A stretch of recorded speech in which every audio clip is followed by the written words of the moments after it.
Well, alrighty then. This is going to be about the September quad tournament that I played in today. I got up very early after not really sleeping. I slept a little bit, but only a couple hours, and made my way to the Boylston Chess Club for some chess. Um, I played last month's quad, where I didn't have a rating, so I was really underseeded. I was in the bottom Swiss, and I destroyed three people. And honestly, none of the games were that interesting. I did have the recap of all three games. Um, I think it's like now that I like played perfectly in those games at all, but I don't think I really at any point was losing or even marginally worse. So this is because all those players were like less than 1,000 rated.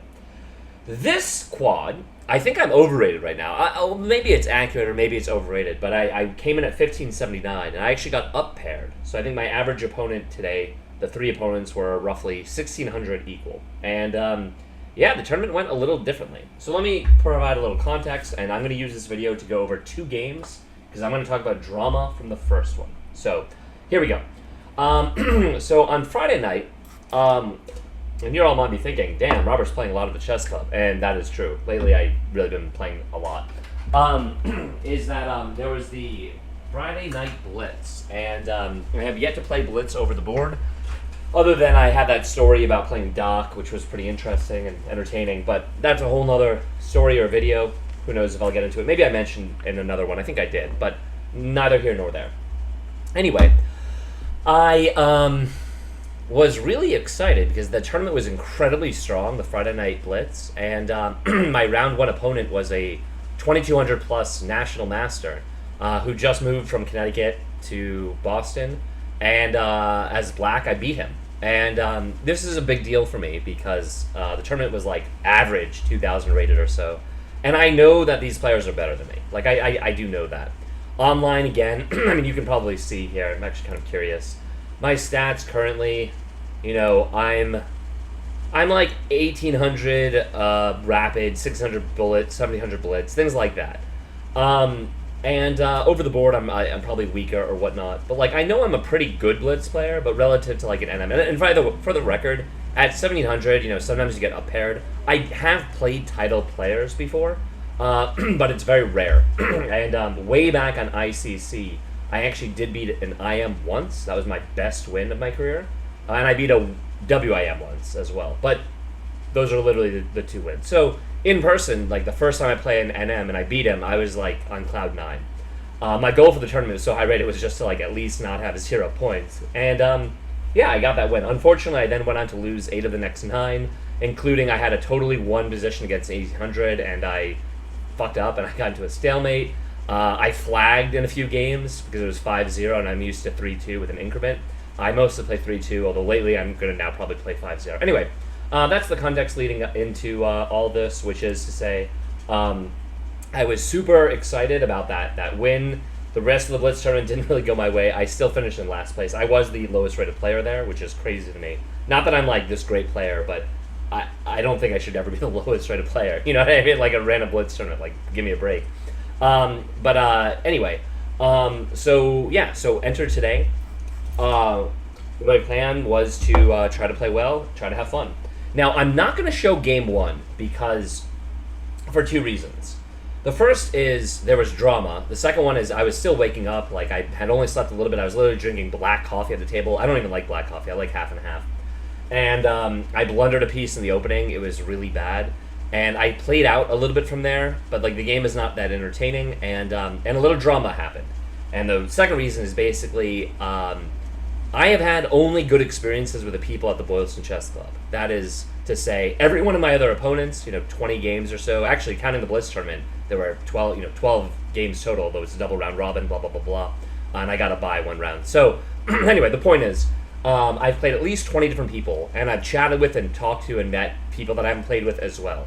And I would say every single person has been a delight, actually. Not just, like, decent, but, like, whether it's the younger kids, whether it's the older folk. Everyone's been awesome. So I really, 2 thumbs up as far as, going there. My round 1 opponent was an absolute... Well, he was like a... He wasn't a young kid, he wasn't, like, a teenager, but he was either, like, college age or something. But this guy was... I'm gonna omit his name as well, but kind of a shit of a human being. I'll say that much. So he had some like nasty comments after we finished as well, which were like totally uncalled for. And the reason I think he developed this mannerism or so, and this is the drama, is that we're playing. I'm waking up. I'd gotten 3 hours of sleep. I took the tea on over the.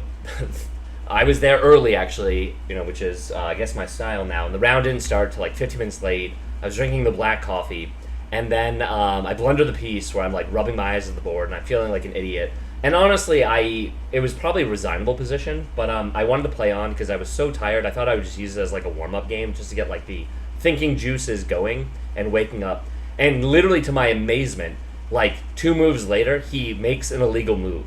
And because I just played the Blitz tournament and everything that I know, like I don't know the classical rules that well, I say, like I laugh. I'm like, oh my god, you just made an illegal move. I win the game. And he flips the fuck out. And obviously we go to the tournament director, and and this is the right rule according to FIDE, like I did look it up, is that the first time you make an illegal move, you're like literally just able to do like a take back, like a do-over, which I think, for the record, is insane and awful. Like, that's like when I blundered my piece, me being like, oh, whoops, I need a take back there. I'm going to use my one time. And obviously that's like not what happened, nor can you do that. But whatever, it's all sour grapes. I just didn't know the rule, and I said, all right, whatever. I got the time back, and then I lost shortly thereafter. I mean, the position was totally lost. It was garbage. But anyway, this guy was a real zero. So I'm not going to go over the game. It's a waste of time to even analyze. And that set my mood for the day. Especially because he made the illegal move, and like he was in the wrong. Like that's the thing. Like I'm just playing. I'm just trying to warm up, and he's the one who made the wrong move. He's the one who basically has egg on his face, and yet he was the one who had all the attitude towards me. It was really uncalled for. So you know what they say. Every bushel of apples, every once in a while there'll be a rotten one. That's one negative experience out of 25 or so plus and the club. So I feel like that's the ratio that you're probably going to get. So all right. So with that in mind, that kind of sets the table, and we're going to move on to game 2. So I'm 0-1, and game 2 I'm playing against the highest rated from the pod. I think he was just shy of 1,700, named Kevinadu Perera. And hopefully I'm saying that right. He was a younger kid. I really have no idea like ages, but he was small. But again, I don't like work with kids. I don't have kids. I have no idea how old anyone is. My guess would be like 10 or 11 or something. Really nice guy. We went over the game afterward. Super cool person. Again, just reaffirming when you go over with your opponents, you laugh with them. I actually cracked the joke at the table. Which he appreciated. Anyway, I think the 7 minutes in, no moves have been made, but that's because I had to lay the ground rules, whatever. All right, so I start with d4. In Blitz, I played. No, I think I'm still going d4. For the record, I've been trying a different opening because I think I'm going to move away from my normal stuff, just because I'm not happy with it. He plays knight f6, which I've now seen so many times, Indian game. I go c4. We make like the normal developing moves at this point. All of these moves are like, bing, bang, bang, bing, bang, bingo, bango, bongo. Like the very natural book, we're basically playing East Indian defense. I think if I look at my spreadsheet, I've gotten this exact setup now multiple times. So I hope I know what I'm doing, with everything. I think I do. I mean, all these are like book moves. The good old Nimzo Indian. You've seen it a lot. And the reason I'm actually going to stray away from this is I feel like all my opponents, even though I'm making the right moves, all of them know the right moves too. Like I feel like what I think I'm experiencing is people seem to play like the Nimzo a lot. And if everyone knows the Nimzo so well, then why the hell am I willingly going into an opening that everyone seems prepared for?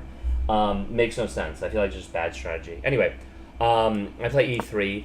He was surprised at this move. I know it's fine. Still book. But he was moving instantly most of the time.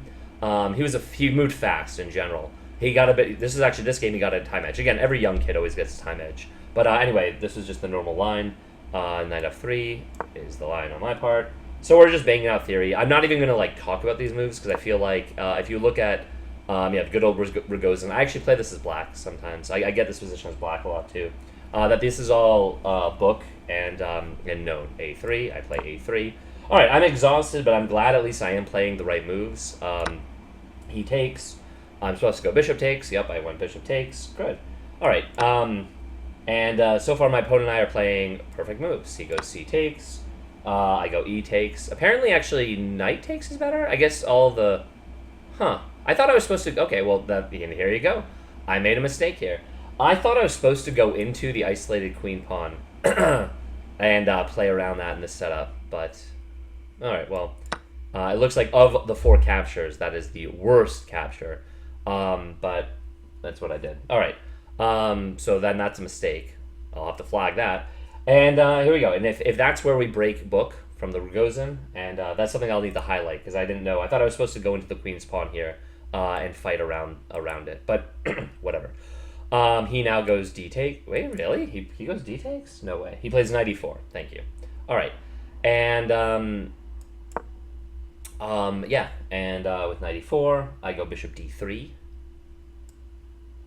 They don't like my move. They like b4. Bishop e4. What? No, rook c1. Alright, well, whatever. All these moves seem natural to me. Apparently it's just a bad move. I thought that if we got into this position, that it's good for me. But I'm wrong again. Alright, so so maybe I don't know this as well as I thought I did. Alright, well, again, all these moves are not a huge deal. He goes knight takes on c3. I go b takes on c3. By the way, I have not looked at these games on the computer, for the record. I got home late, because my last game, we started late, it took forever, and then we analyzed together, because my last opponent is like a new friend, basically. And now it's like midnight, and I went out to dinner with my fiance and whatnot. Took a long shower, all that good stuff. And she just went to bed, so that's why I'm filming it now. So I actually have not gone over these games, so I don't actually know where the mistakes were made. If I made any mistakes, maybe I had 2 amazing wins. Amazing. I didn't, for the record. All right, he goes knight c6, which seems like a natural developing move. I castle here. Okay, I'm really supposed to just go c takes and just play into this position. At some point, I realized that that's the case, and I do like queen c2. I thought I just wanted to get my king safe, but all right.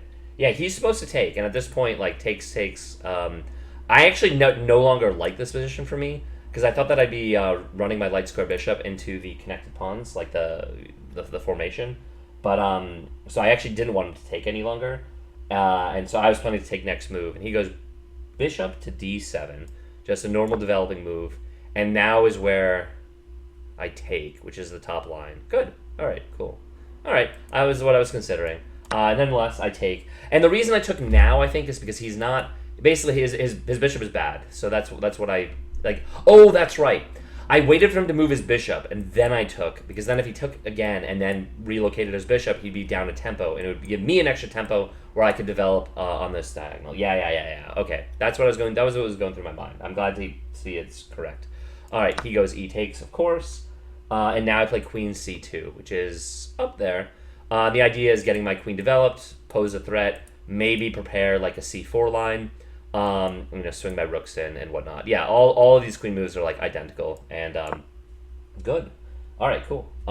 He said when we analyzed this, like we got to this position without talking about any of the other moves. He was like, "Oh, I've already equalized at this point." And if you look at it, like that's not really the case. Like white is still slightly better.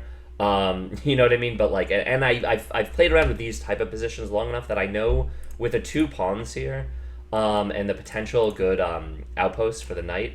And his bishop is worse than my bishop. This is far more active. I know these positions are comfortable for white. And like again, I've played this a million times, but maybe I'm not being adventurous enough or ambitious enough in the opening. You know what I mean? Like maybe I should be desiring more. Like I have the easy files. I don't know. I've played these types of positions so much that I know subconsciously that like I feel pretty comfortable. He was already up on time on me, by the way. All right, so I play queen c2. He goes h6. Just kind of putting the kibosh on me grabbing a pawn. I always wondered, and this is something I'm going to look for the computer, if checking just to move his king to the h8 square was ever good, because that was something I was always considering. I never ended up doing. And this was the first time where I really did a major think, because I needed to now develop a plan. And, well, I'm going to pause here to see if any of you guys can think of a plan for white. It's white's move. My king is safe. My minor pieces are developed. I have 2 potential open files. I have basically the center pawns against the 1. This is an isolated queen pawn, basically. So what should my plan be? It looks like the computer... Wow, that's not something I was considering. I was considering the rook over here, which would be f to e1, which was the second move I was going to play. And they do like this plan of just checking it to move to the corner. Like, that's a reasonable move. Interesting. Yeah, f to e1. That was the other move I was considering. But I went for this first. And apparently this is a slight misplay. It's a good enough move. My thinking is, I thought I was going to play there. He was going to push his pawn, and then that was going to give me a potential pin. So it was basically a more active bishop when I'm no longer targeting the h7 square. That's what I thought would happen. Like, basically, I'd force a weakness, and then I'd move on from there. He surprised me. So this was the first time he surprised me. And I'm doing a really bad job of guessing my opponent's moves. Because anytime I'm trying to calculate a few lines, like, they never play the direct move. And all the times, like, their move is fine. B6 is the best move for him here. That's what I thought he was going to play. But he actually goes queen to c7, which is not good. Not gonna happen. And the reason why is, yeah, that makes sense, is I can just attack 2 pawns right away. Why did I not do that? That's a very obvious tactic. Because they swing by and then you just win the pawn. Alright, well, you know, this is what I mean. Like, I think I'm decent at chess sometimes. I see some things like, again, I'm, you know, in that Blitz tournament, for example, beating the NM, but then losing, like, 8 of my next 9. You know what I mean? Like, yeah, I have capabilities of playing well, but a lot of times I just miss it. Like, that's like a very clear tactic. Like, I think queen to b3 is something I should have seen, and it's a very obvious move. I don't know why I didn't even see this. All right, well, I went with my plan. And I was a little bit taken aback that he didn't push the pawn, to be honest. By the way, these tournaments, I should have mentioned this. It's 65 minutes rather than 90 minutes. So immediately 25 minutes less, it does impact your play a little bit. I needed to spend a little less time, although after game 1 where I blundered in the opening, again, I was like a zombie game 1. I'm not, you know, it is what it is. I don't want to play that player again. I'm just a nasty person. But yeah, but I'm going to forgive myself completely for that one. You know, when you're running on only a couple hours of sleep, it impacts your play. I'm going to be honest. All right. Well, nonetheless, I instead play, let's see, I played rook a to b1. He goes queen c7, and then I play rook b2. They don't like this move. And yeah, in the analysis, my opponent, Kevin Du, and I, we both said that we both thought this was the first mistake I made in the game. And it is. It's a missed move. It's a missed opportunity to grab these pawns. My thinking is because he didn't push b6, now all of a sudden, I want to double here to grab the 7th. But the funny thing, like the problem with this line of thinking is there's nothing stopping him from pushing. And now I kind of have this rook slightly misplaced on b2. I was thinking maybe at some point I can get Ali Atkins' gun, you know, the triple stack. But I was also considering a move like this. Obviously it doesn't quite work, but kind of blitzing on down. So I was considering rook to b5 when it's doubled. Anyway, so I you know, it is what it is. I play b2 with the idea of doubling on the b file. And the reason why is when I was making a plan, I thought, okay, all my pieces are here on the queen side. I have the open line here. This is where I should be attacking, right? Like that's the chess, like that's the basics of chess that as I understand them. You want to attack where your pieces are. So that's why I doubled here. Now the computer says this is a bad move, and I accept that. I agree. He goes bishop g4, and this is where there's a lot of calculation. So I do make the best computer line move for the record. They like knight h4 equal to, well, I played the knight back. All right, and I had to do some calculating to see. First off, for the record, I played this, which seems like the best move according to the computer. It is excellent. That's great. I had to calculate. I was looking at this move by moving rook f to b1 with the idea that he couldn't actually take, or at least I didn't think he could.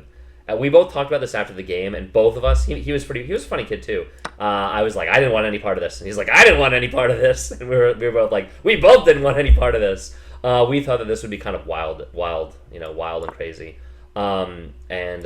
This is kind of the situation that I saw, which was, I mean, as we, this is a super double-edged position. He has an open, I can't believe they'd give G takes a great move. We both saw this, we both talked about this, and it's funny, neither of us wanted this. He doesn't have that check, obviously, because of this, but I thought that I have a very open king, but I've got the rook on the 7th. And when we talk about it, I mean, it's funny, the computer says black is clearly better here, but he said that he thought that white has an easier plan of being able to stack them on this file, possibly. Like, do something like that, trade, double. I don't know. I'm not quite seeing it. To me, my king is a lot more exposed to the queens on the board, and I've run into a lot of problems with that. But that's not what happened. And we both looked at this, and we both laughed about this in the analysis. But neither of us knew that's -1. I'm glad I didn't go into that. So instead, I just retreat the knight with the idea of redeveloping, and that's the jump I'm looking at. To b3 to c5, because that's like the great square for the knight. So that's what I'm thinking about how I want to reroute. And I don't really have time to double, at least not yet. Whoops. Again, arrow is hard. Obviously targeting the b7 pawn. So, all right. So 17, 92. He plays rook a to c8. And his plan is pretty clear. First off, he's looking down the line at like some kind of sack. Takes, he's also looking at if he just moves it somewhere else, just taking the pawn with that move. So it makes total sense. I think it's a good move. I agree with the computer. We both saw it. But I decided to play h3 first. I want to bump the bishop, and as we said, this is just a bad bishop. Like it can't go there because then I can chase it. It can't go here. I can just take it. So we thought he'd have to play it to these two squares. Where it becomes very passive. He plays bishop to e6. And, and the game is very equal here. Pretty soon, a draw offer. I didn't actually offer draw, but over the moves was kind of made because I thought the position was really equal, and I was really tired. But he wasn't going to take a draw. He's more than 100 points higher rated than me, and he was ahead in clock, by the way. It's the first, very rarely for me to be behind in clock. Anyway, once he plays there, I stick to the plan. I want to get my knight to the square. I figure the best way is to reroute it. The computer likes my move, the engine. They actually like just going back better, kind of going this way, so I'm not blocking them with the rook. I see that, especially because now that the bishop can't repin, and you're still defending the important d4 square. So I probably should have done that. I understand why that's more accurate, but I think that it's probably a pretty small deal. He now plays b6. Which makes sense. He's taking away this jump. And now he's killing... Oh my god. He's killing off any idea of the rook sweeping in. So it's a good defensive move. But the thing is, I always wanted him to play b6, because now I swing what I think is very clearly the best move, rook a6. And the reason why I think this is good, obviously I'm attacking this rook. He no longer has the double. This doesn't work anymore. Well, that didn't work anyway right now because I have the knight there. But he never can quite gun down on this pawn, so I'm kind of defending the c3 pawn with a tactic, right, with attacking his piece. Kind of like no longer simple chess, kind of intermediate chess, you could say. And I thought this made a lot of sense, right? According to the computer, they wanted me to play a4 and just start pushing right away, which I do follow through with that plan. I just thought it was better to push back the rook first. So, interesting. Okay, they're pretty similar moves. 0.33 and 0.27, yeah. So I'm not going to lose any sleep on that. I think that was a good decision I made. All right. He thinks for a little while, and he makes, rook c to d8. He moves it. He no longer has this threat, so I've kind of quelled that. And this is where I repeat the position, where I'm down a little bit on time, and I'm just like, all right, we'll see if my man over here wants to take a draw. It's the first time I've done this, by the way. It is the best line according to the computer. And it's funny, he actually is slightly better. I mean, 0.3 is nothing, don't get me wrong. But I think I was right to look for the... I was going to just repeat. If he moved back, I was going to repeat. What's funny is they wanted him to develop like this. Anyway, this is the first time where he actually thought a while in the game. He had been moving really quickly for the most part. And I think he got up, he looked at the board. I think he was checking ratings. I think he was seeing how much higher rated he was than me. Because I remember because I can see from the seat, he peered at the board, he looked at it and all this stuff. And I think he was kind of, even in the recap told me, he's yeah, I was basically thinking if I should take a draw or not. And he was correct not to. I mean, again, I always want to credit my opponents when they make the right decision. By the way, this bishop is defending the queen here. If I ever, the sack really never works, but it's super, super protected. I kind of have a threat, sort of, maybe. But really, this is just a strong bishop. It's a better bishop than his piece. I'm surprised, for the record, I'm surprised that he's better in this position. I really thought this was just equal, but, whatever. All right. Bishop d3, he tanks for a while, and then he plays queen e7. His thinking is he needs to play for something. He told me, I said, I didn't see what this move accomplished. He said, oh yeah, I'm attacking the pawn. I didn't think that long in this position. I wanted to push this so I could play that, so I played a4, which is the best move. It's kind of diffusing his attack, and it's the plan that I wanted. So I thought immediately when we're here, when he declined the draw offer, I still thought we were just equal. Again, 0.16 is nothing, so I guess we are just equal. He now makes a threat of his own, queen to g5. He's trying to brute force, barrel on down, and this is where I played the second best move, it looks like, or, equal. And I'm really surprised it's an equal position. I didn't want to attack on the king side, but he's, like, opening the door for me. It felt like f4 was crying to be played. I bounce his queen. I looked at lines where he moves up, and I can, like, maybe trap it or things like that. But I figured if I push f4, he's going to have to move away, and then maybe I'd get, like, an initiative. If I keep pushing, I have an attack. So I played f4. I thought it was the right move. He wants to play on. Great. It is the best move. I'm happy with my instance there. f4 was played. Now he has to move his queen. He moves queen f6. It's the best square for it. He's basically stopping me from just brute forcing it. And this is where I was like, I looked at the position and I thought to myself, God damn it! Like, I thought I was better. Now, according to the computer, it's just all zeros. But I wasn't exactly sure how I should make progress, because I wanted to play this move, I wanted to play this move, I wanted to play this move. I maybe wanted to swing my rook over instead of my queen, so I wanted to, like, move my queen, like, well, obviously not like that. And I realized in my head when I did everything, all these moves are pretty even. That in order to get my queen here, I needed to push his bishop back. So I thought f5 ought to be played. It stops my bishop from, like, gunning down too much. It's kind of a defender now. But it gives me the time to move my queen into an attacking position. So that's what I was thinking anyway. So I play f5, which is the best move. All right, cool. All right, my opponent, obviously, his bishop's under attack. This is a major threat. Again, in the recap, we both were convinced that I had a much stronger position here. Again, it blows our minds that it's zero, because it looks like I'm attacking him, but computer just says it's equal. If he makes the right, well, obviously he's not going to hang his bishop. That would have been nice if I had an opponent just hang a piece. Like I hung a piece earlier today, would have been nice. All right, well, anyway, he plays bishop d7. Seems like the pretty obvious move for move 24. Now I'm stuck with the same idea of what am I supposed to do. And I thought the line is to push, because if he takes, I get the square. If he takes, I could take, and maybe I can round up these pawns by getting in the second rank. The computer wants me to go back. What? They want to jump like that. Do you see this? Interesting. The computer wants this long knight jump, follow along, to land on e5, which is fascinating. They also like rook f3, which is a move I was considering, kind of moving over. I know he was always looking at these sacks. I didn't think they ever really worked. Obviously, it's check here. I'm just overprotecting the d4 square. But I thought I wanted to get out of that nonsense. But I play a5. This blows my mind that this is not a better move. But anyway, I push, and very quickly he goes b takes. And as soon as he goes b takes, like this is his first. Remember I made a mistake. I missed that mini tactic with the queen over here. This was his clear blunder. And at this point, I jumped into c5 faster than you could say lickety split. I thought I was just like clearly better. Again, it's plus 0.5. There's not much here.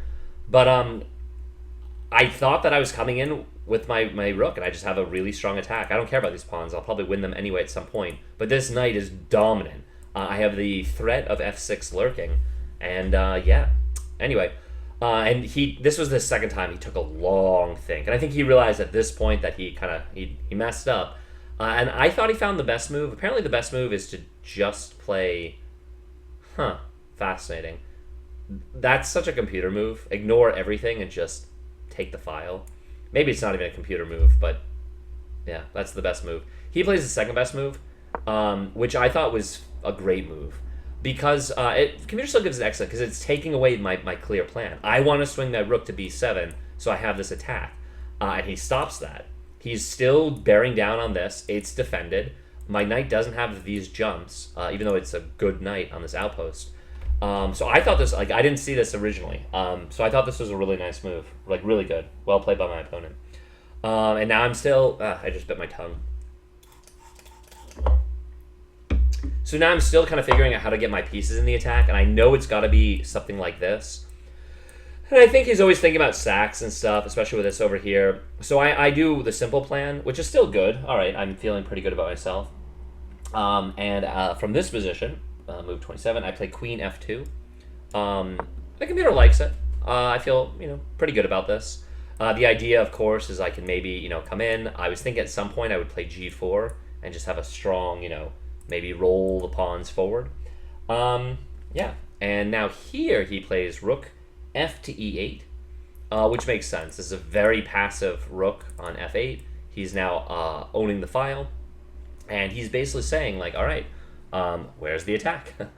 You know what I mean? And in fairness, damn, they wanted b5. I told him after the game that I was looking at this move. He thought that it was a bad move because he thought that this knight was not as good as this bishop. But I didn't agree. Also, it would maybe deflect the queen so I could push. So did I play that? Oh, I did. Yeah, in the recap, he didn't like this. This is the best computer move, so I'm thrilled with myself. Cool. Yeah, this is the best. Like, that was my plan. Basically, if I take, distracts, I can then gem f6, and then I thought my attack was kind of crushing, Plus, I mean, this is technically pinned. He moved to this file. I'm pinning it. I don't really think I can make use of that, at least not yet. But all this is going through my head. All right. So bishop b5 is played, and he now plays a6. Yeah. Which I thought was an interesting move. He's forcing me to take, but I didn't think it was right. Now, according to the computer, they want me to just drop back, which is a real cold-blooded move. And I think they want you to drop back because then you can swing the rook here. Yeah, that would have been strong. Yeah, you see b6, okay. And then f4. Yeah, that would have been strong. Stronger. I instead take, which is definitely inaccurate. I think the inaccuracy is warranted. I should have seen this move with the idea of bringing it there to further pressure the pin, because I can take my time. And I was too quick to just gobble because I saw this, which is he then takes, and then now I can play f6, which is of course what the computer wants. And by the way, it's pretty fascinating. I'm better here, but not really. Both of us at the board thought I had a winning position, and I don't. It's nothing. Plus 0.1 is nothing. I thought that this was kind of crushing, but it's not. So all right, I play f6. He's supposed to take. He tanked forever here, and I think because if I trade everything, I thought it was an endgame that I actually had chances to win. But basically, if he takes, follow along. If he takes, I take. He takes, I take. He can't swing the rook here because I can just take, and he obviously can't take there. So I'm going to be winning more pawns. Basically, I'm going to be going pawn hunting, and it just felt like a very comfortable endgame for me, right? However, and he bit his lip, and it looks like the moves are pretty equal. And he plays g6, which is again equal to g takes. They're both equal. And he was basically saying here, he does not want to draw. He does not want, this weak endgame. And I thought that maybe I'm going to be checkmating him, So it's on. I'm down to, 20 minutes and change. He's got at least 10 minutes on me, 30. And this kid moves fast. So I was all right, how do I actually swing the attack? Now, again, it's funny. Both of us thought that I had a better position than I did. And I think that happens in chess a lot, is... And by the way, he did suggest what the computer recommends after the game. He thought that I should go pawn hunting, which makes a lot of sense. I was also wondering about if this pin was any good. I didn't see it being anything special. But those are like the two best moves of following up. Um, and I make an accuracy. I guess my attack fizzles here. I thought the natural line was to go queen h4 and force the weakness, but this is just a bad move. And whatever advantage I had is gone. Is just gone. For the record, if he did go take, just so I can show the line, because this is what I wanted to go into. Obviously, I feel like if I got this position, not that I'm an endgame specialist, hardly, but I'm never losing here. They like bishop f2. Yeah. Because look how passive my opponent is here, you know? I mean, there's nothing here, I think. But, what? Yeah, okay.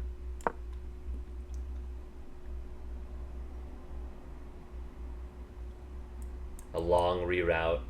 It's not even that long, but hopefully I would have been able to see that plan. You know, you move the knight here, so you can move it here. It's still outpost, and you're still attacking f8, and he's basically completely held down. Whether or not I can make progress from there, I'm not sure. And you know, this pawn is going running, but like this is the type of position I saw, and I really clearly wanted to go into. As soon as this happens, and I play queen h4, which the computer doesn't hate. I mean, it has a purpose.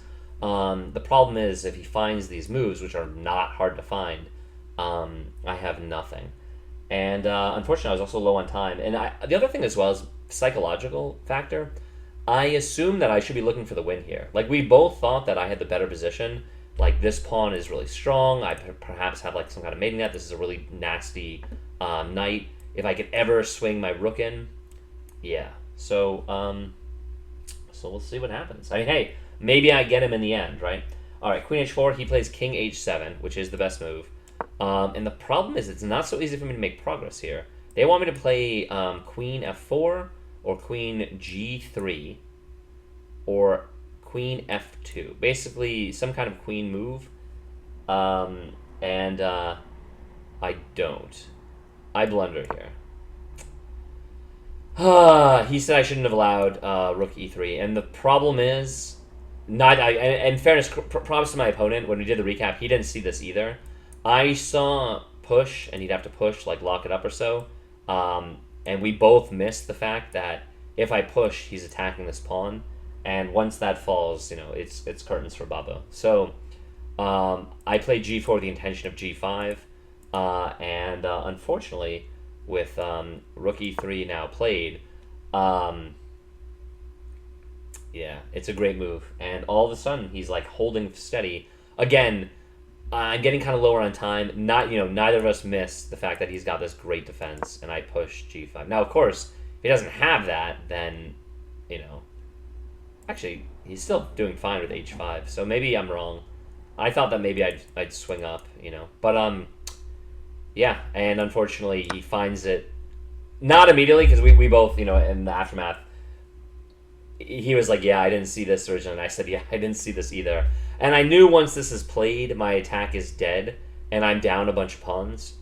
I thought that maybe it was still holdable, but I thought something went wildly wrong in this one, and it clearly it did. We both just missed this move, you know, to attack the pawn, and then obviously he's defending. At this point, I didn't have anything going. I do play the best move, but it doesn't matter. I play queen to f4. This is where I made him laugh, or at least pretty close to it. He takes on c3. Rook on c3. They want rook e1. Play rook h2. My thinking here is that maybe I had like some sacrifice. Maybe I had some, you know, said it's a miss. Would rook e1 really have been that good? Huh. We were both saying that, but we thought that maybe at some point just him sacrificing the rook kind of like makes everything fine. Yeah, we both saw this actually. Again, at this point, when we were doing the post cap, once I fuck up with the blunder here, we both didn't think I was winning or anything like that. But we were saying as far as stemming the tide, we thought that like basically going down the exchange kind of locks up the game because then this bishop is good, and he is really safe. So we did actually talk about that. Anyway, I play rook h2 with the idea that maybe I'd have some like crazy tactic. I'm really running low on time as well, and I'm kind of getting desperate here. Unfortunately, he has a lot more time than me. He plays h5, and yeah, there's just nothing here. So I look at him, and I do like the poker player bluff, like where I spend like 5 minutes. I don't have that much time left, and I do like and then like I take out my glasses as though like I spot this brilliant tactic, and I very like aggressively play, rook takes h5, and he got like scared. And he said in the post out, like, he was a funny kid. He's like, oh man, he's like, I wondered what I missed. He's like, I thought that I surely lost the game here. And I said, no, I was like out of time, and this was the only thing I thought that maybe worked. The problem is, I saw that he always is cutting off these checks, both with this pawn and this bishop. So when he takes, I don't have these checks, so I have to kind of sacrifice again, and I don't have the time to move it over. So I did see all that, but I at this point I was just playing for maybe he makes a mistake. It obviously has to take. And then there's basically this move or moving on through. I thought maybe there'd be a delayed tactic. Once he takes on 36, I play g6, and he goes king takes, of course. I mean, like, obviously all these... I actually thought, it's funny, f takes is not winning for me. I thought if he went f takes, I would queen. And I guess I still am just down a lot of material because it's nothing. Like, he takes, I take, and then what? I have a queen. Yeah, he still have all the pawns. Okay, it's still not anything special. It's still just totally lost. For some reason, I thought that his only move was king takes, but yeah. And then here, I do play the best moves at least. He goes king takes, and I play rook f2 with the idea that maybe he blunders a checkmate. It's possible. It's possible. It's been done before. In fact, it might be done next game. We'll see. Rook f2. He plays bishop g4 now, and once he plays bishop g4, this is where I said to him, I said, I play rook g2 with I have only a couple minutes left on the clock, and I said, hey, you see anything for me? I said, you think I can still win this? And then he laughed, and after I played, and then I resigned the game. So yeah, that was it. And then I resigned from here. So not much to be said. My attack fizzled. I guess I was never that much better as I thought I was. We both thought I was crushing, and I kind of let the attack peter off. So what I'm going to do is I'm going to add this to my game collection. We're going to add this as a... You know what? We're going to... Club ladder... We're going to add all the quads together. So I'm going to add it in the AUG2 quad, and I'm going to fix that up later. Yeah, let's do this. What is his name?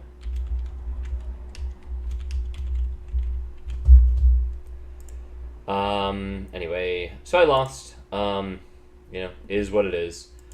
Nope, not Swiss. Quad. And black one. Alright, so that was, let's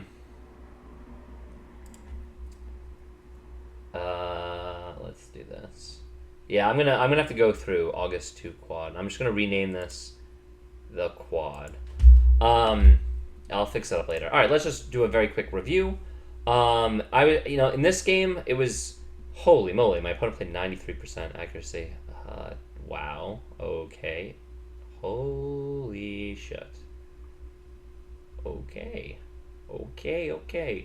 Well, my opponent played a hell of a game. I played pretty decently, actually. I mean, I'm not going to beat myself up too much. I was exhausted. I do think I missed that queen move to have a bigger advantage. My attack petered out. I did look for that draw at one point, but yeah, I don't know what I should say about this. Like, my opponent was a little shy of 1700, and I mean, I'm gonna be honest. If 1700s are routinely playing at 93% accuracy, I'm not 1700 because I don't play routinely 93% accuracy. Both in the games I've played so far, but also online. Like, obviously shorter time control. are they just playing particularly well against me? Am I playing like easy moves? Like I really want to know because that's just a really good game by my opponent. Damn. Like again, I didn't play badly. He just played better than me. I still had my chances in this one, I think. Missing the queen move was like not great, and maybe with my attack as far as how to proceed. So obviously, like 85. Like the way I really feel about this one is 85% ain't bad.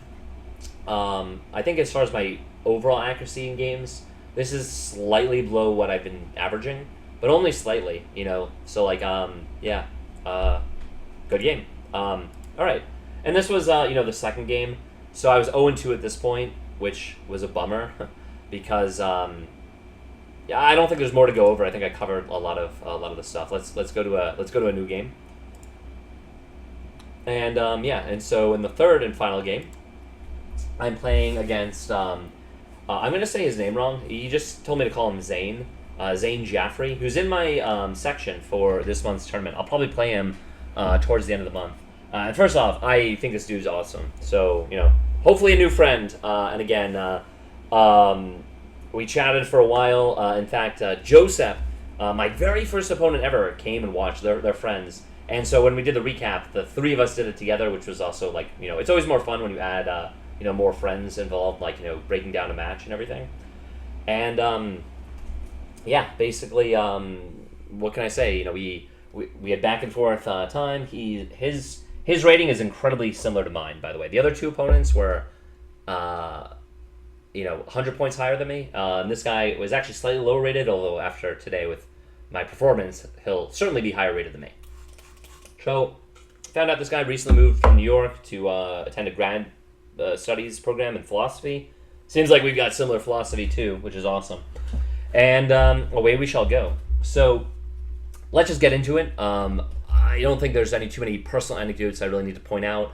From the first game, I just highlighted the story, didn't show the game. It was a brutal game. Second game, showed the game. Young kid, but seemed to have a good personality. It was fun going over the game with him. Wish him the best. I think I played pretty decently. He just played a great game. And then this guy, again, as far as the kind of back and forth, he seems as though he struggles with time control. Because he took hopefully this doesn't come out as like a criticism of my opponent. It's not intending that way. It's more like noting the personalities or so. Actually, I think I went over one of these games with Justin too. Maybe Justin was there for this one too. The whole point is like the camaraderie or the general good vibes at the club are quite high. It's mostly positive. Anyway, is that there were a few moves in this game that I thought were automatic, and he spent a lot of time on them. And in a 65-minute game, he got low on time control. I think that's probably a leak. I need to spend more time on decisions that are not automatic. I think I have too much blitz brain for things that I think are automatic. But there were like literally a few captures that he had to make, and he took. So again, not intended as a criticism at all. More like a note that he seems to like. I don't know what he was thinking. Like, well, we talked about what he was thinking about, and I think that there was it is what it is. All right, this is the first opponent I've had play a non E4 or D4 opening, and he plays the English. I have a few things prepared. Honestly, first English player, and I've been studying this one very specific response that is good against D4, and I figured he would immediately transpose into what I wanted to play. So we went into the rat, and he kind of fell for the opening that I wanted, basically. And by the way, as soon as I switch away from the French, this kind of stuff, I start getting positions that I kind of like more, which makes me think that I should be playing positions I like more. So I'm going to kind of retool. I'm going to think about it. Yeah, we'll see what we do. Anyway, the reason you play this is most people see this, and they think take is good, and it's not anything special, A. B, it's the type of game I want to play, and C, I actually am comfortable in position. I know what to do, whereas most C4 players don't. And he said as much. So I think that this was the first game in a long time that I actually had an opening win.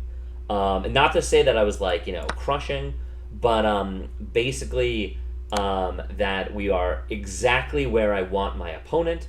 And I told him after, I mean, look at the computer, I said, it's even. Actually, if anything, black's like that. Okay, points there too. And I told him, I said, yeah, this is the position that you want to play, because most people go into this. The computer, by the way, that I was playing against, because I was trying to get games in this system, never does. They always play the computer lines, but I'm not going to show the computer lines.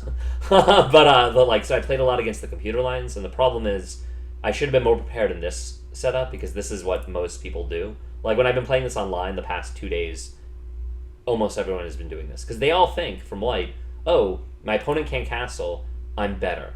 But that's just not the case. So anyway, so we got the position that I wanted. Anyway, he now plays knight c3, which is a reasonable move, of course. I played bishop e6, which is the best move. So I kind of, again, I told him I knew the concepts. I don't know this super well. Like the French, I know the lines out to a bunch of moves. The English rat, I know out to roughly about here, I would say. There are a few other moves that I know how to respond depending on what they do. I told him that I really want to push f5, and he's like, yeah, that's why I wanted to stop it, that kind of thing. So it was good back and forth there. Anyway, he plays knight f3. Again, I haven't gone over any of these games on the computer, so this is all interesting for me.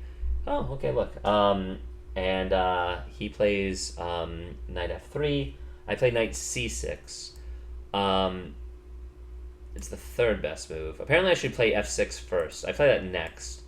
My thinking here is that you're always looking for this jump, and if he pushes to prevent that, then you're looking for this jump to get for this really strong square. So these were the two ideas in the system that I really knew and really wanted to uncork. Most people try to just develop the bishop, and if you go to there, it lets me go f6 with tempo. And if you go there, it's a stupid place, just so they can swing the queenside castle, which is less good than everyone thinks it is, Yeah, everyone thinks it's good. Online, everyone and their mothers goes into the same line against this, which is funny, but also means I should be more aware of it. And he didn't, which I kind of credit him for. I said, Zane, you were supposed to queenside castle right away, and I said, you didn't follow. You didn't follow what I'm used to. Come on, man, you're not supposed to do that. All right. He plays e4, which I thought was decent. Because he's preventing me from playing f5, which is where I want to play, because the whole key is you're taking away the fourth rank with the knight jumps. I believe that's the thing that I kind of studied, went over. Again, I'm hardly the teacher here, so I'm often wrong. Nonetheless, he plays e4, and I thought the move was f6. It looked like f6 was good last move, but now they want my knight to jump in. But so yeah, it makes sense. I should have moved my knight in. Yeah. All right. Well, I play f6. To me, I thought this was fine, but it's a bad move. And this is what I mean. I don't know the theory that well here. Now that we're on move 7, I'm kind of making it up, and I know that in a lot of positions, here, in this position, f6 was the best move. You know what I mean? And I knew it was good at a certain point, so I thought it would still be good here, but it's not. I should just play the knight out. Again, not sure why. Maybe because otherwise my knight gets stuck. Yeah. All right. Well, whatever. I play f6. It's a pretty even game. I've achieved what I've wanted from the opening, which is a queenless middle game, where I have vague ideas of what to do.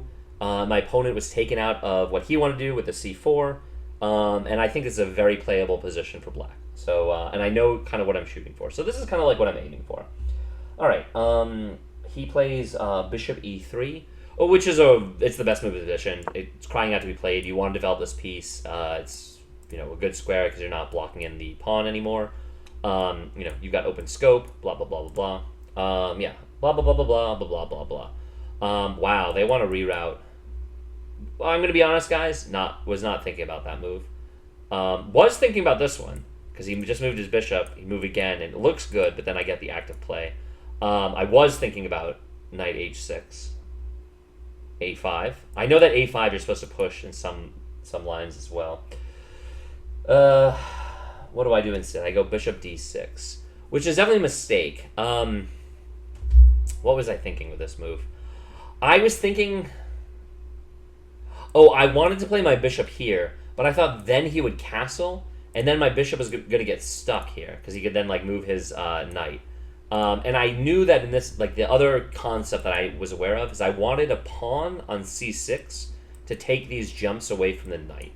And I thought that the only way I could achieve that, I mean, I wasn't sure how I could achieve that, to be honest. And now I'm just kind of tired. Anyway, so I play bishop to d6, which is a bad move. I don't know why I wasn't expecting c5, but he hits me with the c5, and as soon as this happened, and I'm forced to move back, I now have a worse position.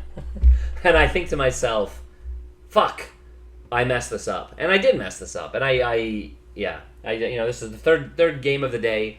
Had been up really early, a really grueling second game, and it is what it is. You make mistakes. Chess is, as Zane and I were saying, and Joe said, chess is a really hard game. It's one of the reasons why it's so fun, you know?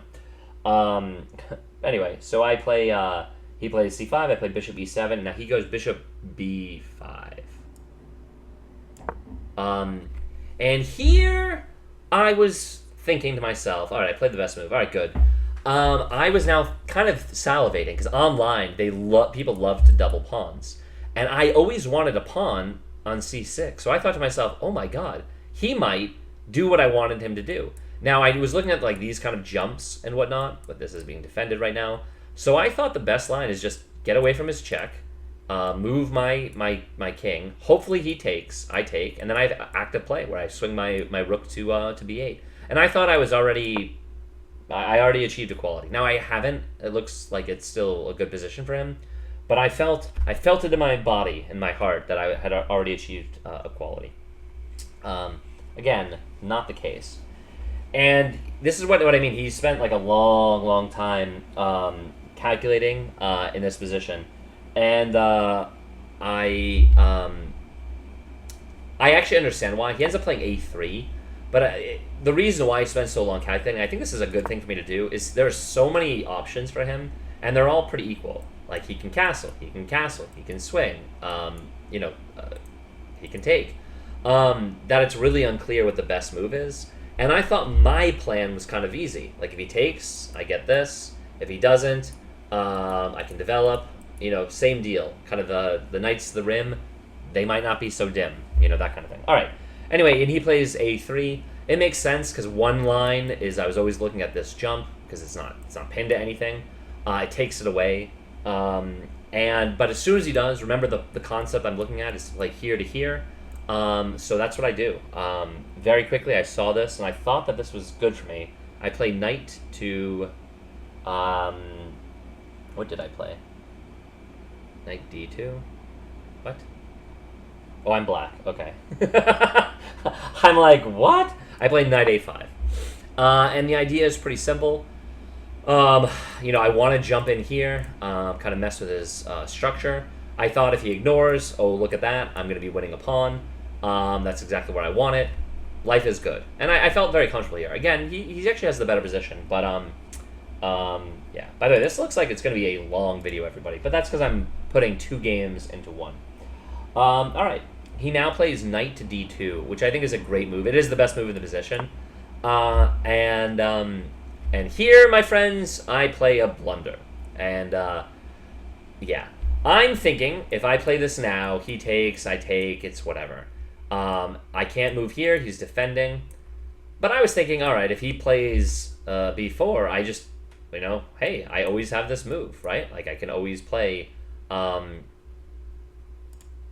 I? I'm still double checking. If he plays this move, I can still play here. Then it goes takes, takes.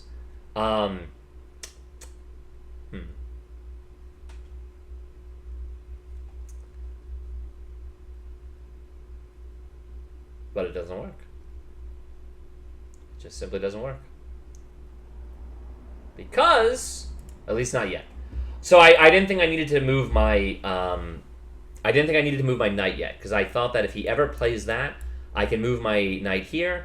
If he trades, I trade, life is good. If he doesn't, I win a pawn. So I play c6 first, which is the best move in the position. Again, if you go back to the active concepts, I'm making his knight garbage. If he ever moves like back here, I always have this move. And I thought And this is where I make a grievous mistake. Grievous. Well, first off, he's going to respond to this. I play this move. He plays bishop. He tanked for a while here. He was considering to move here or back here. He wasn't sure where to go. Oh, God, arrows are so hard. He didn't know if he should move bishop e2, which is the best line, or bishop a4. And he ends up going bishop a4. Now, the problem is, now what this position is achieved, I had relied on my calculation before that I didn't have to move the knight, that it wasn't getting trapped. However, what I missed, and this is key, and I did miss this is going to be a blunder, is if he pushes, if I move here, rather than taking right away, he can slide the bishop back, pinning the knight. It's a brilliant tactic. And the problem is, because my king is on c8, he would then take this with check. And when I basically, if I took his knight, he would check me and then win. And boom, that's material lost. I didn't see that. I'm moving too fast here.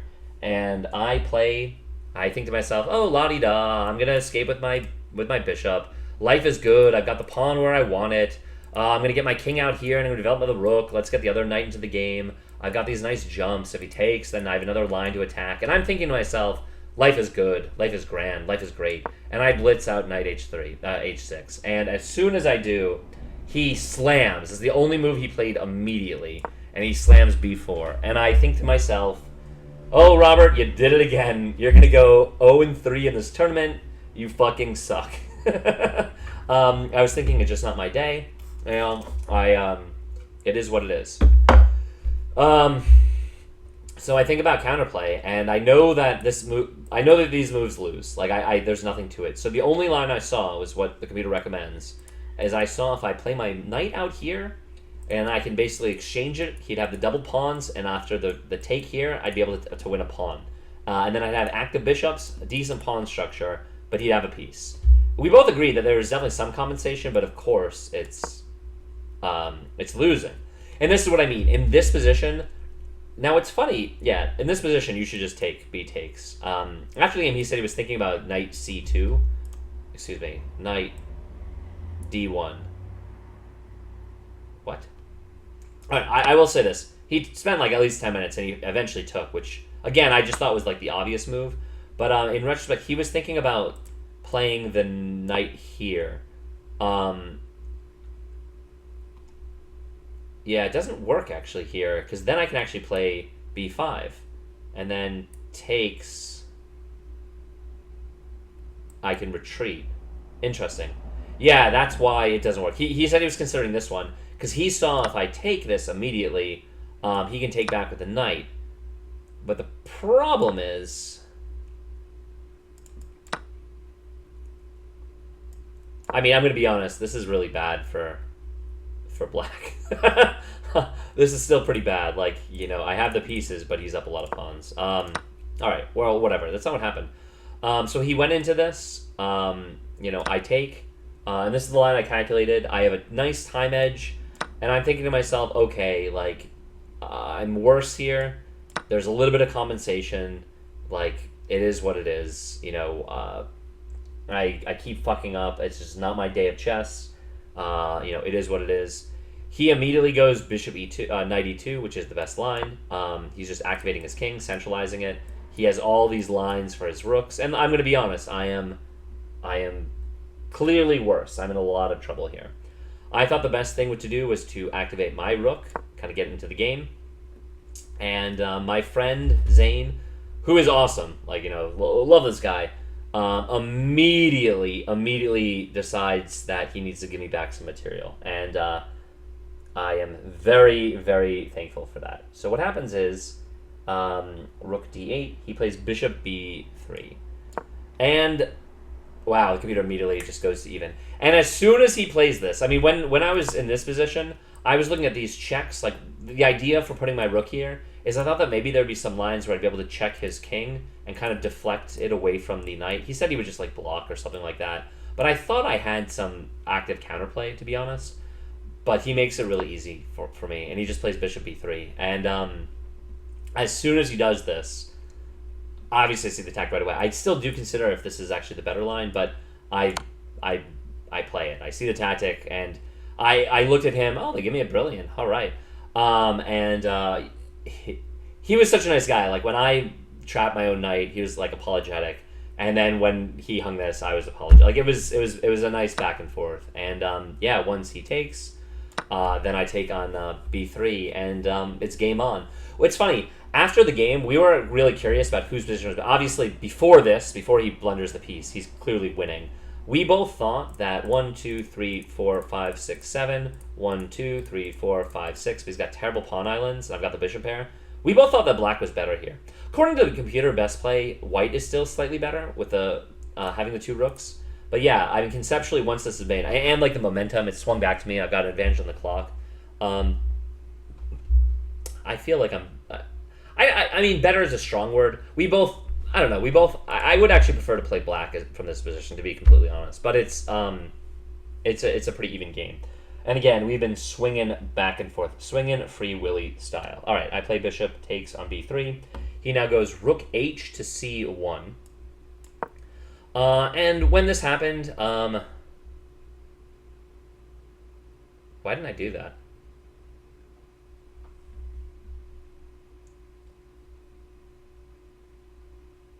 How badly did I play? Rook a to c1. Did he play this one? No, he didn't play this one. Okay, sorry. I was like, there's no way I would have missed just taking a free pawn. No, it's because he moved the other rook there. Thank you. He's defending everything. Okay, that makes a lot more sense. He's maintaining equality. All right, I was going to say, I'm like, am I that bad at chess? No, I'm not that bad. All right, he plays, he now has like the discovered attack on my bishop. I thought the most appropriate thing is just to avoid any of the madness, any of the malarkey. So I played bishop f8. He thought it was an interesting move. It is the best move in the position or so. I told him I moved it here because I had an idea to push like a g5, and then from f6 I'd be able to reroute it, and then I have that diagonal. He said he liked it. He actually had a funny phrase. When I played f8 in the recap, he said that was he used a funny wording. It was like, oh, I thought that move was very cute, or something like that. I haven't heard a move described that way before. But yeah, I thought this move was best. So all right, cool. Computer agrees. They like it. Move 20, bishop f8. Now he plays. He told me that he was now looking for any kind of counterplay. He plays a4. I don't understand this move, to be completely honest. The computer likes it, so it's something that I just don't understand.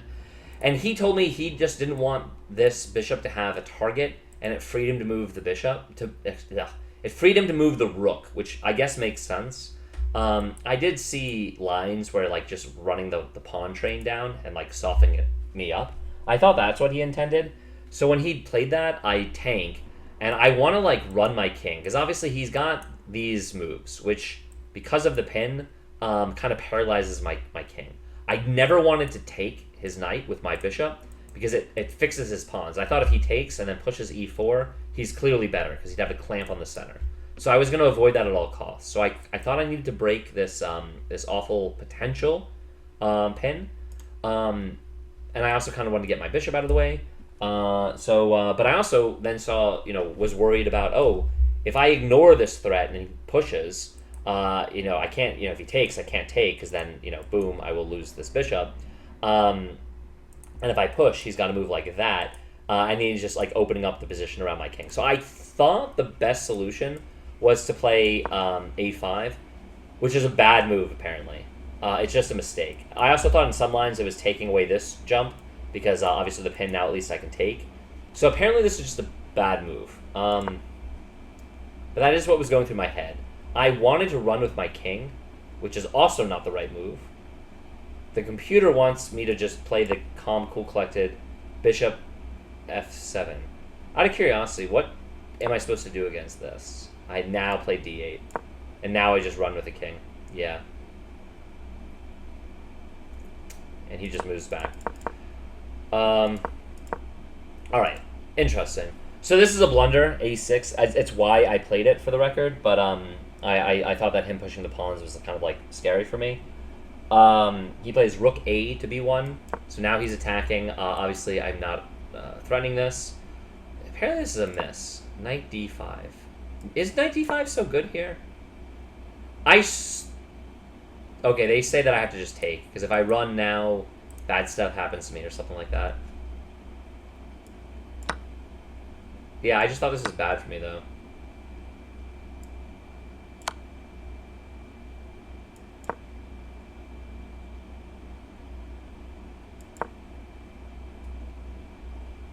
I don't know. I think this position's okay for black. It's not. 1, 2, 3, 4, 5, 6, 7. 1, 2, 3, 4, 5, 6. I'm gonna win another pawn. He can get the clamp, and I like run and I just make a blockade. Nah. I don't know. Good luck beating this. I feel like it's pretty drawn. Alright. Hi, cat. I play rook. He plays rook a to b1, 22. I played bishop e6, which is the best move, which is wonderful.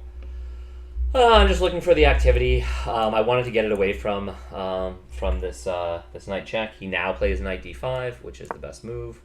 And now I figure I need to run with my king, which is correct. I play king d8 because I looked at this. Obviously, it always wants this fork, but I didn't think it was good here. You know what I mean? Like I thought that if he plays it here, I could just grip and dip. And he does play it. He goes knight to b6. I immediately respond. Obviously, the only move in the position. Rook. Wait. Apparently, I could even push here, but that looks like a ridiculous move. Yeah, I play rook b8. All right.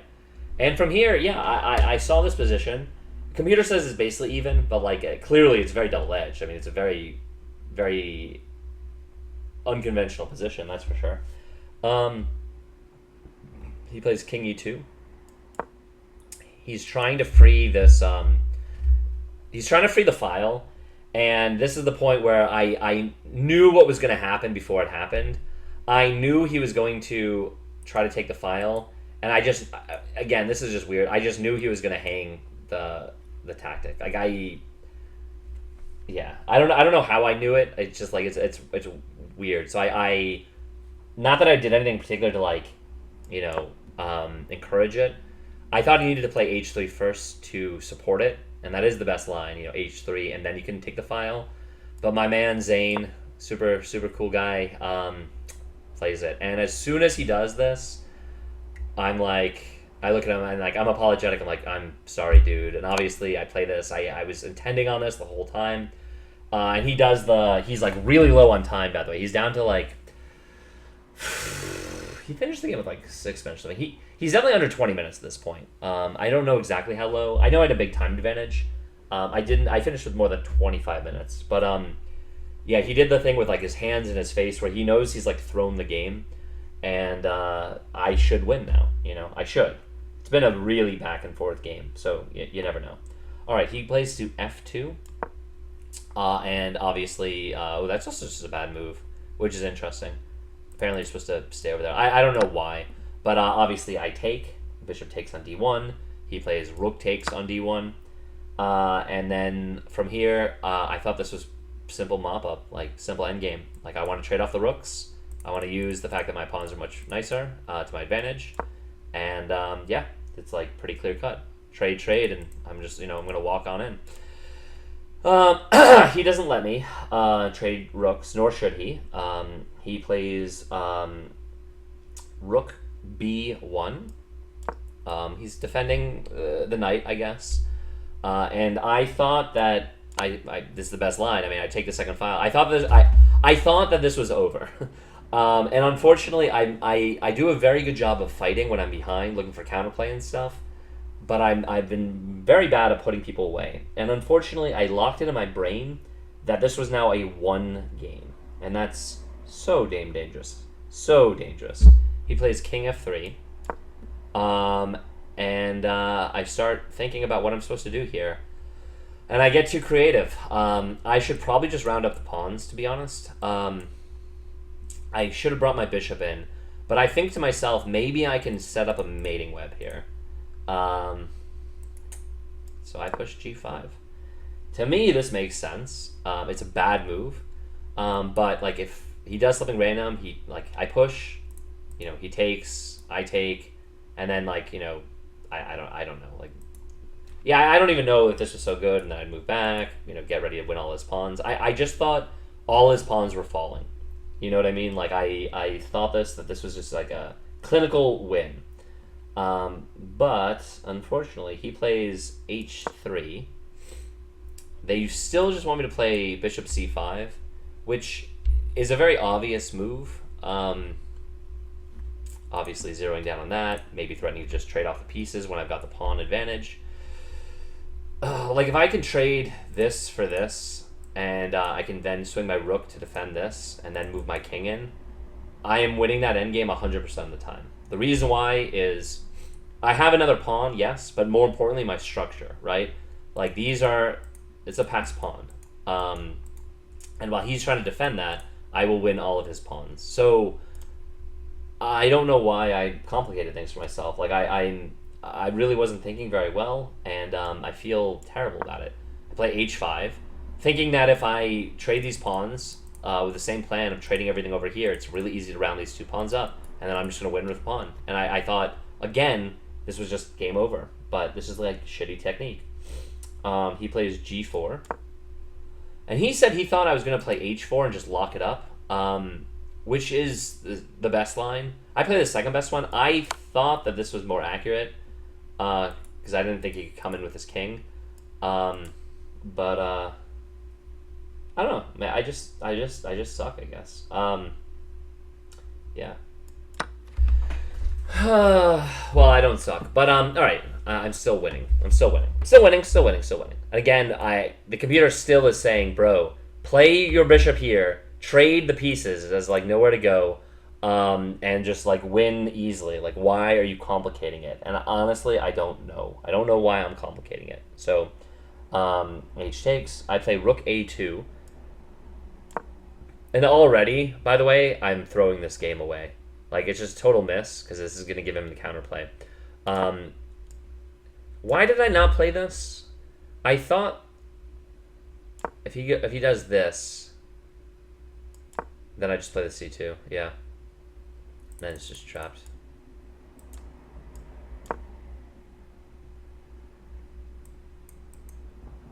Yeah, and then I can move it in. Oh, brother. Oh, brother. All right.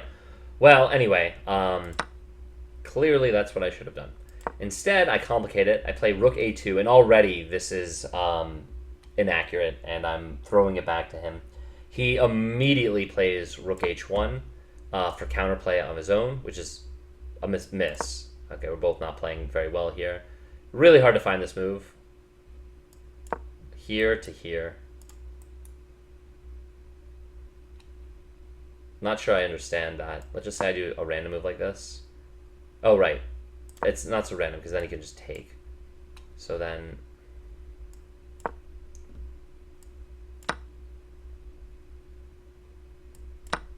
Yeah, I don't know. This looks pretty bad for me. Like, it feels like I'm already butchering it in this, if the line goes like that. All right. Well, anyway, he plays rook h1, trying to get counterplay, and I thought that all is fine. I thought I'm not in trouble. He is getting low on time, blitzing, sort of. I played bishop b4, not seeing the danger, thinking I'm just gonna take, and it's game over. Like, I'm like, all right, buddy, time to resign. Anytime now, time to resign. Like, that's what I'm thinking. And I play king f7, which is the best move. He plays rook check. He's going to win this pawn. I thought, oh dear. I go king to g6, which is the best move. I thought I'm tucked away. I'm just super winning. I am super winning. Okay, cool. He's going to win the pawn, whatever. He immediately swings. Rook takes on b7. And I think to myself, oh, that's all good. Of course, I missed the fact that the easy win is just bishop e1. And then I have, God damn it. I just miss it. Instead, I play bishop here. And look at that, guys, the eval bar. I've blundered my way into a draw. Just such a careless move. Yeah, he plays knight d7, making the best moves. And I don't even draw! Guess what happens next? He goes here. I thought he went there so he could play knight b8 to win these pawns back. So I said, all right, fuck it. Like, you know, let's start liquidating pawns. And like the thoughtless monster I am, not seeing the danger, thinking I'm totally winning still. Somehow I play rook takes, and he is about to move here or about to move here. He looks at it, and then he's like, oh. And he plays here, and I shake my head. And, you know, yeah. So that's the game. Very interesting game. Really nice guy. So I'm, you know, I wouldn't say I'm happy to lose, but I thought Zane was. Hopefully, I'm putting his name in right. A complicated name. But yeah, I fucked this game up, as you guys can tell. So this was a really not a good quad for me. I will fix all the quad stuff later. This video has been very, very long, an hour 20. But I'm actually curious how we played. Obviously, I super blundered at the end there. Oh god, this was a really low accuracy game. Had a nice brilliant, but not. This was my second worst game I've ever played over the board. It looks like. I just thought at this point when I'd come back, I was super winning. And then I hung the checkmate. This is the kind of game you get when it's your third game, third classical game of the day, and you've been up really early. So, yeah. I mean, all props to my opponent. Zane's a cool guy. I think I'll probably end up playing him again in the Tuesday Swiss. I'm sure we'll both play better. But, yeah, this was not a good one by me. Yeah, so, alright, that's it. I'm not going to talk anymore about that first game and the nastiness that ensued. Not going to talk about the second game. I feel like my opponent played very well. I actually played a pretty decent game. And this one was full of back and forth, and I blundered the checkmate, basically. Just crazy. Man, I really, really, really did not play this. Although, okay, the opening I played well. Yeah, I completely botched that endgame. Oh boy. Alright, well, this video has been certainly long enough. Take care, everybody. Have a good one. And, yeah, I'll be back on Tuesday.